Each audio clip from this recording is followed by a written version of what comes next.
उत्तराखंड के राज्यपाल श्रीमान डॉक्टर के पॉल, उत्तराखंड के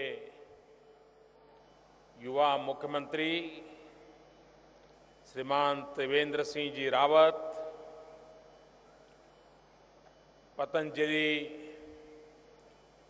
योगपीठ के अध्यक्ष श्रीमान स्वामी रामदेव जी,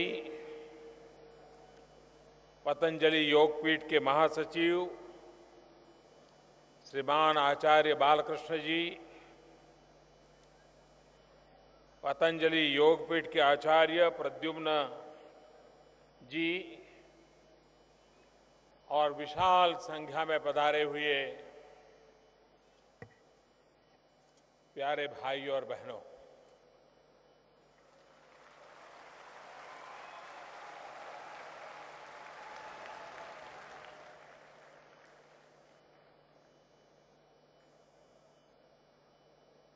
आज ये मेरा सौभाग्य था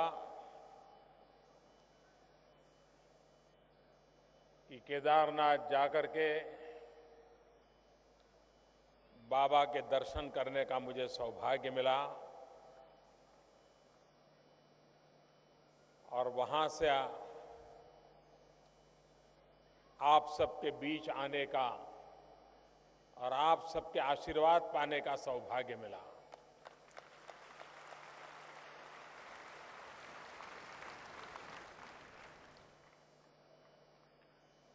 मुझे पता नहीं था, बाबा ने सरप्राइज दे दिया।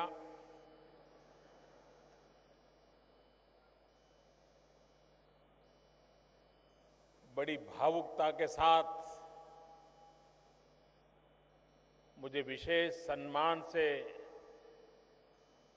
आभूषित किया, अलंकृत किया।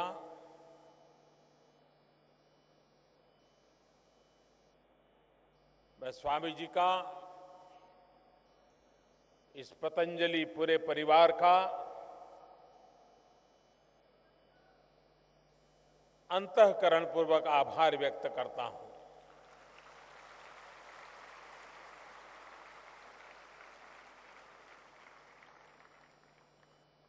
लेकिन जिन लोगों के बीच में मेरा लालन पालन हुआ है,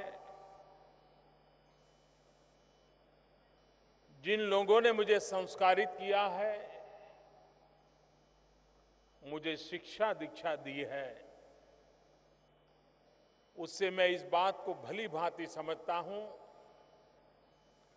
कि जब आपको सम्मान मिलता है तो उसका मतलब ये होता है कि आपसे ये प्रकार की अपेक्षाएं हैं, जरा भी आगे पीछे मत हो, इसको पूरा करो।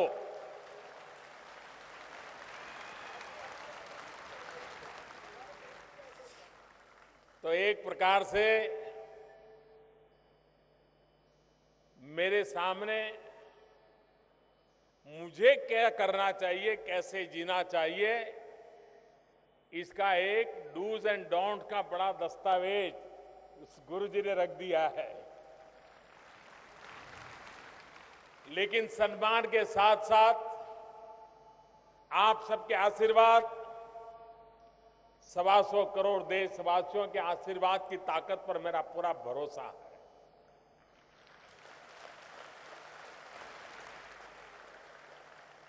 मेरा अपने पर उतना भरोसा नहीं है, मुझ पर इतना भरोसा नहीं है जितना कि मुझे आपके और देशवासियों की आशीर्वाद की ताकत पर भरोसा है।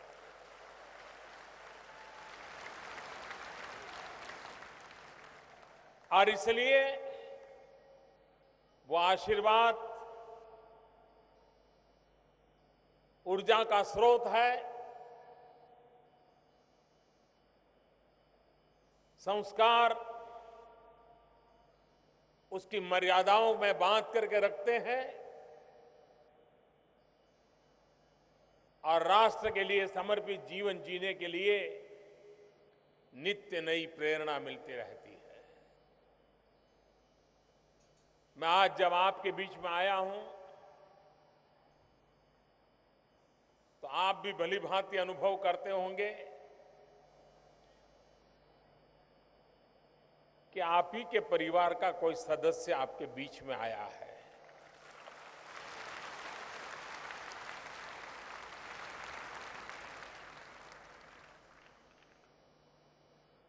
और मैं यहां कोई पहली बार नहीं आया हूं। आप लोगों के बीच बार बार आने का मुझे सौभाग्य मिला है। एक परिवार के सदस्य के नाते आने का सौभाग्य मिला है।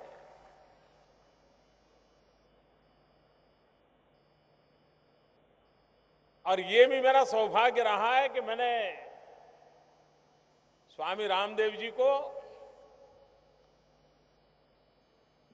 किस प्रकार से वो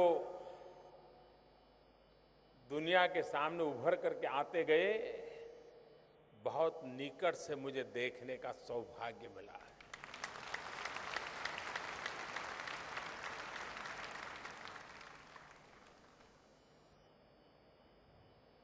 उनका संकल्प और संकल्प के प्रति समर्पण, यही उनकी सफलता की सबसे बड़ी जड़ी बूटी है। और ये जड़ी बूटी बालकृष्ण आचार्य जी की खोजी हुई जड़ी बूटी नहीं है, ये स्वामी जी ने खुद ने खोजी हुई जड़ी बूटी है।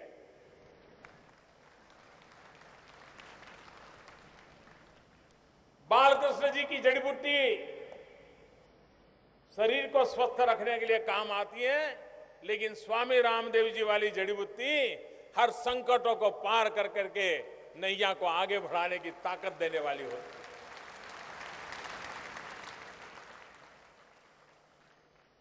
आज मुझे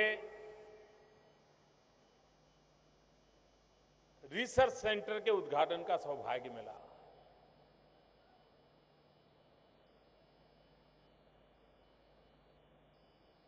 हमारे देश का अगर भूतकाल की तरफ थोड़ी नजर करें तो एक बात साफ ध्यान में आती है, हम इतने छाए हुए थे, इतने पहुंचे हुए थे, इतनी ऊंचाइयों को प्राप्त किए हुए थे कि जब दुनिया ने इसे देखा तो उनके लिए तो वहां तक पहुंचना शायद संभव नहीं लगता था, और इसलिए उन्होंने मार्ग अपनाया था जो हमारा श्रेष्ठ है उसे ध्वस्त करने का, उसको नेष्ट नाबूद करने का। और गुलामी का पूरा कालखंड, हमारी पूरी शक्ति, हमारे ऋषि मुनि संत आचार्य किसान वैज्ञानिक हर किसी को जो श्रेष्ठ था उसको बचाए रखने के लिए 1200 साल के गुलामी कालखंड में उनकी शक्ति खपती रही। आजादी के बाद जो बचा था उसे पनपाते, उसे पुरस्कृत करते, समयानुकूल परिवर्तन करते, नए रंग रूप के साथ सज सज्जा करते, और आजाद भारत की सांस के बीच उसे विश्व के सामने हम प्रस्तुत करते, लेकिन वो नहीं हुआ। गुलामी के कालखंड में नष्ट करने का प्रयास हुआ। आजादी का एक लंबा कालखंड ऐसा गया जिसमें इन श्रेष्ठताओं को भुलाने का प्रयास हुआ।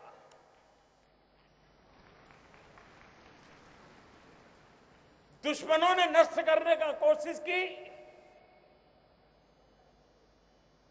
उससे तो हम लड़ पाए, निकल पाए, बचा पाए, लेकिन अपनों ने जब भुलाने का प्रयास किया तो हमारी 3-3 पीढ़ियां दुविधा के कालखंड में जिंदगी गुजारती रही। मैं आज बड़े गर्व के साथ कहता हूं, बड़े संतोष के साथ कहता हूं कि अब भुलाने का वक्त नहीं है। जो श्रेष्ठ है उसका गौरव करने का वक्त है, और यही वक्त है जो विश्व में भारत की आन बान शान का परिचय करवाए। लेकिन हम इस बात को न भूले कि भारत दुनिया में इस ऊंचाई पर कैसे था। वो इसलिए था कि हजारों वर्ष पूर्व हमारे पूर्वजों ने लगातार इनोवेशन में अपनी जिंदगी खपाई थी। नई नई खोज करना, नई नई चीजों को प्राप्त करना और मानव जाति के कल्याण के लिए उसको प्रस्तुत करना, समयानुकूल ढालते रहना। जब से इनोवेशन की, रिसर्च की उदासीनता हमारे भीतर घर कर गई, हम दुनिया के सामने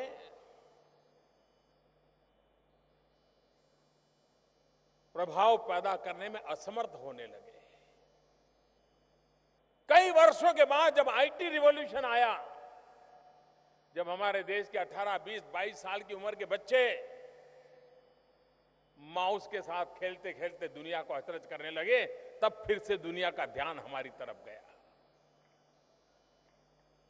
आईटी ने दुनिया को प्रभावित किया। हमारे देश के 18, 20 साल की उम्र के नौजवानों ने विश्व को प्रभावित कर दिया। रिसर्च, इनोवेशन, इसकी क्या ताकत होती है हमने अपनी आंखों के सामने देखा है। आज पूरा विश्व होलिस्टिक हेल्थ केयर, इसके विषय में बड़ा संवेदनशील है, सजग है, लेकिन रास्ता नहीं मिल रहा है। भारत के ऋषि मुनियों की महान परंपरा योग, उस पर विश्व का आकर्षण पैदा हुआ है। वे शांति की तलाश में है। वो बाहर की दुनिया से तंग आके के भीतर की दुनिया को जानना, परखने के लिए प्रयास कर रहे हैं। ऐसे समय हम लोगों का कर्तव्य बन जाता है कि आधुनिक स्वरूप में रिसर्च एंड एनालिसिस के साथ योग एक ऐसा विज्ञान है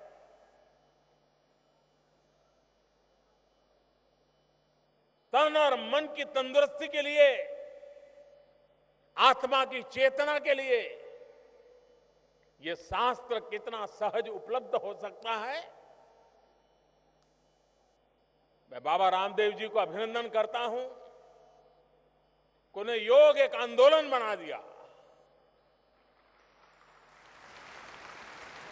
सामान्य मानवी में विश्वास पैदा कर दिया कि योग के लिए हिमालय की गुफाओं में जाने की जरूरत नहीं है। अपने घर में किचन के बगल में बैठ करके भी योग कर सकते हो, फुटपाथ पर भी कर सकते हो, मैदान में भी कर सकते हो, बगीचे में भी कर सकते हो, मंदिर के परिसर में भी कर सकते हो। ये एक बहुत बड़ा बदलाव आया और आज उसका परिणाम है कि 21 जून को जब विश्व अंतर्राष्ट्रीय योग दिवस मनाता है, दुनिया के हर देश में योग का उत्सव मनाया जाता है। अधिकतम लोग उसमें जुड़े, उसके लिए प्रयास होता है। मुझे विश्व के जितने लोगों से मिलना होता है, मेरा अनुभव है कि देश की बात करेंगे, विकास की बात करेंगे, इन्वेस्टमेंट की चर्चा करेंगे, राजनीतिक परिदृश्य की चर्चा करेंगे, लेकिन एक बात अवश्य करते हैं, मेरे साथ योग के संबंध में तो एक दो सवाल जरूर पूछते हैं। ये जिज्ञासा पैदा हुई है। हमारे आयुर्वेद की ताकत, थोड़ा बहुत तो हमने ही उसको नुकसान पहुंचा दिया।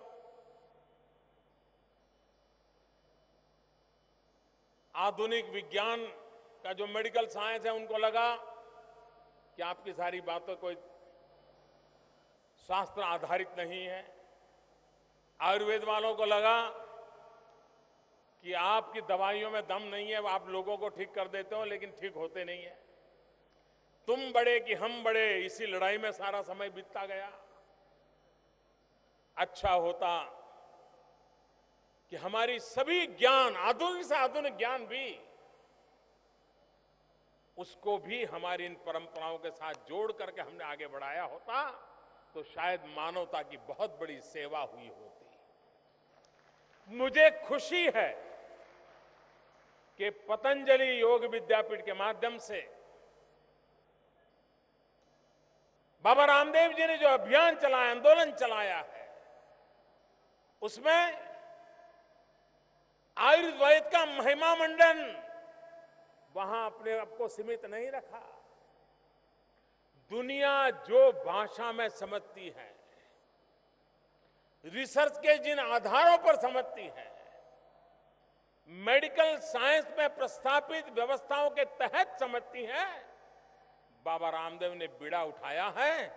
उसी भाषा में भारत के आयुर्वेद को वो लेकर के आएंगे और दुनिया को प्रेरित करेंगे। एक प्रकार से ये हिंदुस्तान की सेवा कर रहे हैं। हजारों साल से हमारे ऋषियों मुनियों ने जो तपस्या की है, जो प्राप्त किया है, वो दुनिया को बांटने के लिए निकले हैं, वैज्ञानिक अधिष्ठान पर निकले हुए हैं। और मुझे विश्वास है, और आज मैंने जो रिसर्च सेंटर देखा, कोई भी आधुनिक रिसर्च सेंटर देखिए, बिल्कुल उसकी बराबरी में खड़ा हुआ है मां गंगा के किनारे पर यह काम। और इसलिए मैं बाबा को हृदय से बहुत बहुत अभिनंदन करता हूं। भारत सरकार, जब अटल जी की सरकार थी देश में, तब हमारे देश में एक हेल्थ पॉलिसी आई थी। इतने सालों के बाद जब हमारी सरकार बनी तो फिर से हम देश के लिए एक हेल्थ पॉलिसी लेकर के आए हैं, होलिस्टिक हेल्थ केयर का व्यू लेकर के आए हैं। और अब दुनिया सिर्फ हेल्दी रहना चाहती है, ऐसा नहीं है। बीमारी न हो वहां तक अटकना नहीं चाहती है। अब लोगों को वेलनेस चाहिए और इसलिए सॉल्यूशन भी होलिस्टिक देने पड़ेंगे।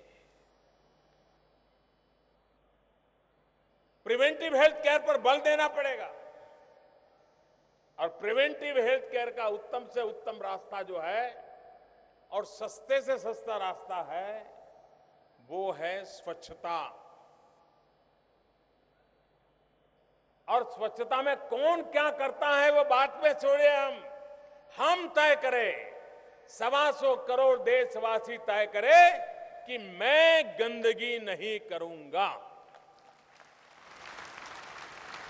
कोई बड़ा संकल्प लेने की जरूरत नहीं, इसमें जेल जाने की जरूरत नहीं है, फांसी पर लटकने की जरूरत नहीं है, देश के लिए सीमा पर जाकर के जवानों की तरह मरने मिटने की जरूरत नहीं है। छोटा सा काम, मैं गंदगी नहीं करूंगा। आपको कल्पना है, एक डॉक्टर जितनी जिंदगी बचा लेता है, उससे ज्यादा बच्चों की जिंदगी आप गंदगी न करके बचा सकते हैं। आप एक गरीब को दान पुण्य देकर के जितना पुण्य कमाते हो, गंदगी न करके एक गरीब जब स्वस्थ रहता है तो आपका दान रुपयों में देते हैं, उससे भी ज्यादा मूल्यवान हो जाता है।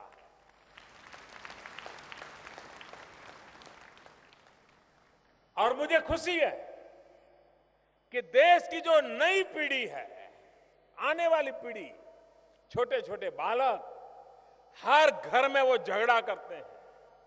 अगर परिवार के वृद्ध व्यक्ति ने, बुजुर्ग ने कोई एक अगर छोटी सी चीज फेंक दी कार में जा रहे हैं, अगर पानी का बोतल बाहर फेंक दिया तो बेटा कार रुकवाता है, छोटा पोता 5 साल का कार रुकवाता है, ठहरो, मोदी दादा ने मना किया है, ये बोतल वापस ले आओ। ये माहौल बन रहा है जी।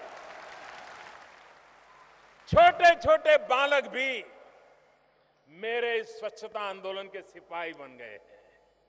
और इसलिए प्रिवेंटिव हेल्थ केयर,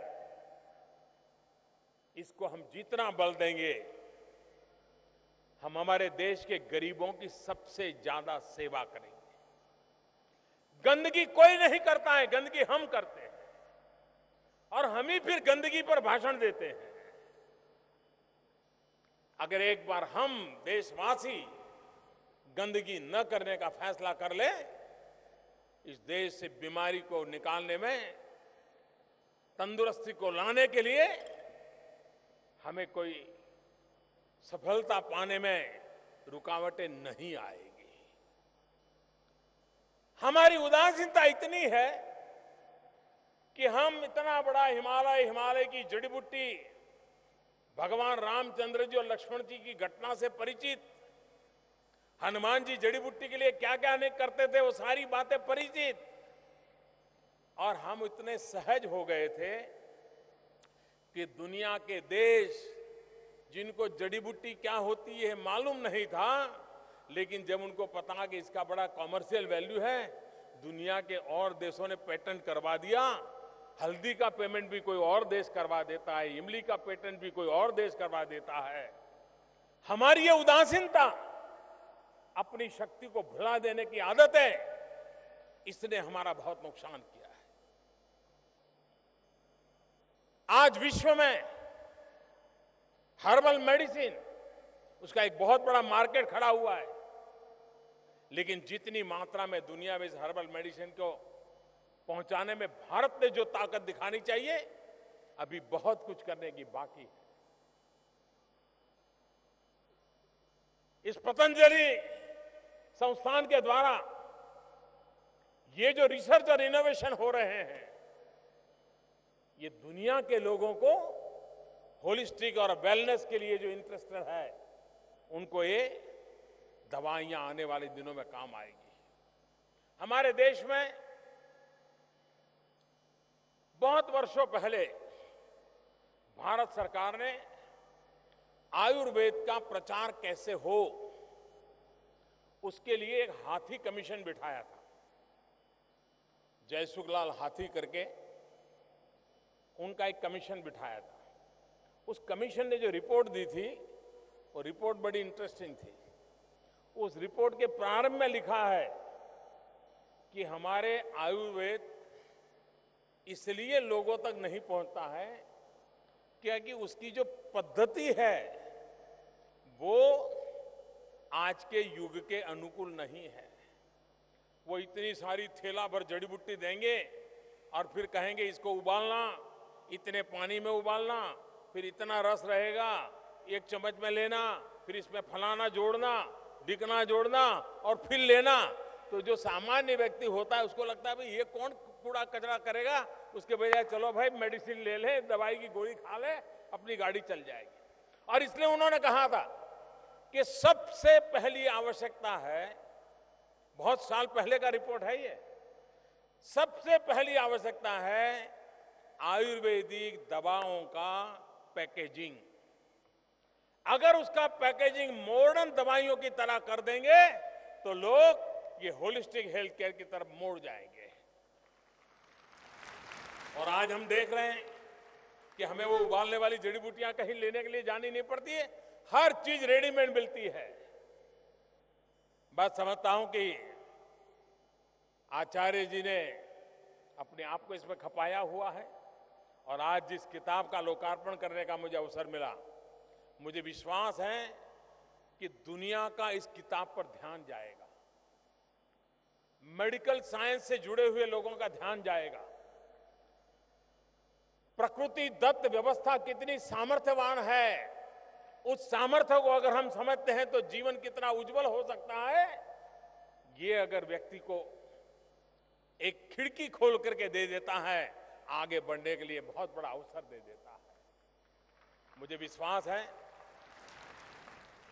कि बालकृष्ण जी की ये साधना, बाबा रामदेव का मिशन मोड में ये समर्पित काम और भारत की महान उज्जवल परंपरा, उसको आधुनिक रूप रंग के साथ, वैज्ञानिक अधिष्ठान के साथ आगे बढ़ाने का जो प्रयास है, वो भारत के लिए विश्व में अपनी एक जगह बनाने का आधार बन सकता है। दुनिया का बहुत बड़ा वर्ग है जो योग से जुड़ा है, आयुर्वेद से भी जुड़ना चाहता है। हम उस दिशा में प्रयास करेंगे। मैं फिर एक बार आप सबके बीच आने का मुझे सौभाग्य मिला, विशेष रूप से मुझे सम्मानित किया। मैं सर झुका करके बाबा को प्रणाम करता हूं, आप सबका अभिनंदन करता हूं और मेरी तरफ से बहुत बहुत शुभकामनाएं देता हूं। धन्यवाद।